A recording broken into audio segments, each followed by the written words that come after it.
welcome to School of English. In this lesson, we're going to study future perfect continuous tense. Okay, let's jump in with this form. How do you form sentences in future perfect continuous tense? As we have both perfect and continuous concepts here, we use have and bing in the form of being verb ing. I will have been living in Berlin for 30 years by the end of this year. You see, again here we need a time reference, a point of reference in time. For negative form, he won't have been going out with his friends for 3 weeks by the time the finals end.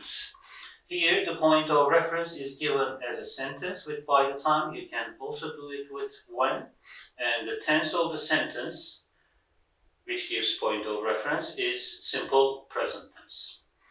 We use will at the beginning for questions. Will she have been seeing the same doctor for a long time when her treatment finishes? This time point of reference is given with when, which has the same meaning with by the time in future perfect continuous tense. Let's have a look at the explanation about time reference in future perfect continuous. It can be given as an event with expressions when and by the time, or as a point with by. If the time reference is a sentence, as we have just said, it's normally in simple present tense. Okay. How about its use? This time, in future perfect tense, remember, there were two events. One of them is point of reference, and the other one was another event that will be completed in the past.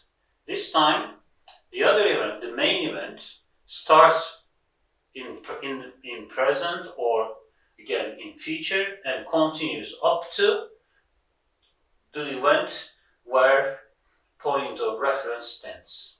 Let's have a look at the example.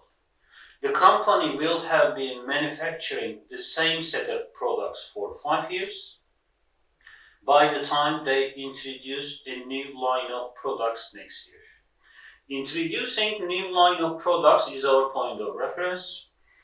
The main event will start now or a certain point in future and continue up to our point of reference. That's what future perfect continuous tense says.